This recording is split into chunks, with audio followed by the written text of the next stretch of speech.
channel. It's your boy D Dyson. The Boys, season 4, episodes 1 through 3, and I am in love with every bit of it. The shock value, the story, and just one thing that like I said, with this, you pick up from Gen V and how Vanessa, it starts with Vanessa really doing that office run, like, hey, going for vice president, and nobody knows that she's really a supe, and trying to cover up her tracks from at Kadokin. And it's just showing how they're trying to infiltrate her and trying to get any type of information on her, and doing what the boys do and trying to find what plots they have coming up. And in doing so, Homelander's there endorsing Vanessa, and we see how it's funny about that in the first episode where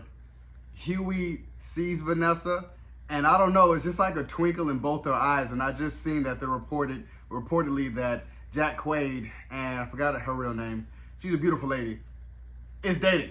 So you seen the interaction between the both of them. Like, I don't know, it's just they had a soft tone towards each other before he threw the acid on her.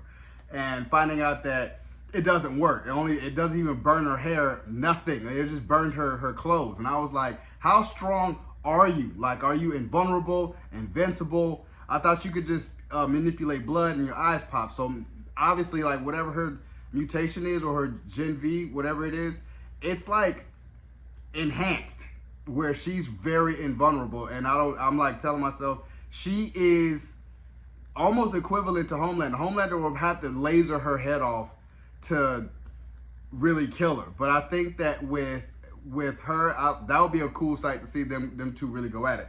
But it's so much wrapped in one. I still like the highlight. I'm gonna kind of do the highlights of it. When Butcher sent Vanessa the files. So we thought, I was like, Butcher, you are out of pocket for sending that. And she was like, oh God. I was like, man. And even with Butcher, we were seeing, when we saw him, he's seeing that he's vomiting and that he is talking to someone. And we're kind of like, yeah, so the schizophrenic paranoia, or he's like delusional in a sense, where he's talking to someone. And then later on, it finds out that he's talking to Becca, because he's basically close to death, and it's really bad.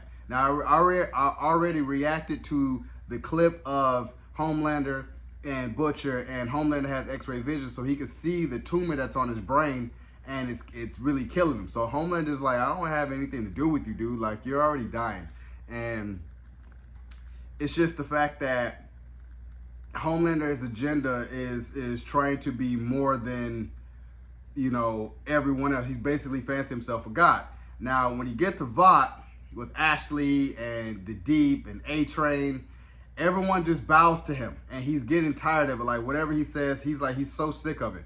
So when they were running down the list of the new supes to join the 7, they run across Sister Soldier. Now, Sister Soldier is the smartest person in the world.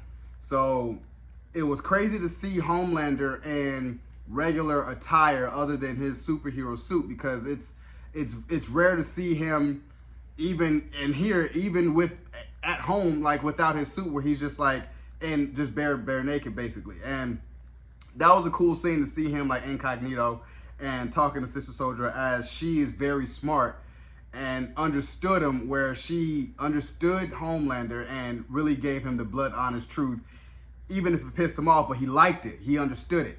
So the fact that she read Homelander, because we were seeing that he was picking out his pubes, and they're gray, and she read him, it was like, man, you got an enlarged prostate, you're aging, that's what's wrong with you, that's what's, and that's why he's basically been blacking out. Plus, we see, like, he, even in the last episode of episode 3, he's talking to himself, like, the compound V that's in him, it's really mutated and it's enhanced, where his senses is more paranoia, it's all these things that's basically killing him faster. And nobody really knows that. So that's why having her join to see her plot is really a breath of fresh air, that everybody at Vought is not just bowing to him and whatever he wants, where he has someone that's telling him the blood honest truth. And we get Starlight, we get the Starlighters, and how their political satire in The Boys has always been prevalent. So they're using that, you know, is kind of like what's going on in our society today as far as America. And Homelander is painted as a certain someone. But he's not guilty of the murder that he did in last season. And they're a full-on riot. And like I said, the plots to try to make him a savior of everyone is in full force.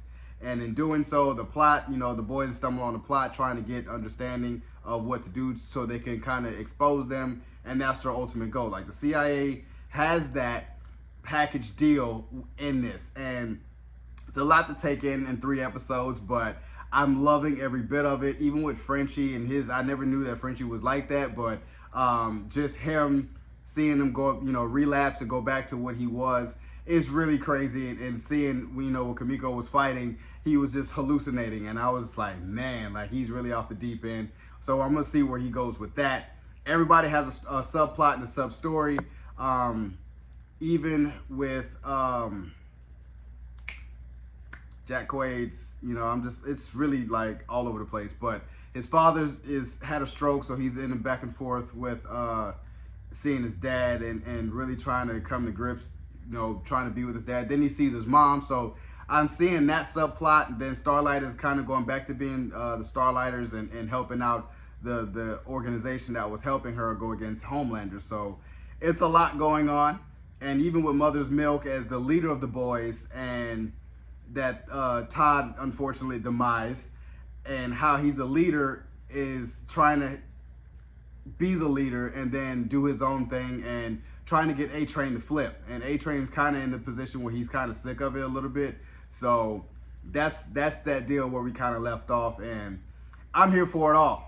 I am here for it all. So, you guys enjoyed my review of episodes 1 through 3. I know it's a whole lot, and there's a lot of stuff that I skipped over. But, nevertheless, subscribe to my channel, post a comment down below, and like the video. It's your boy, D. Dyson. Peace.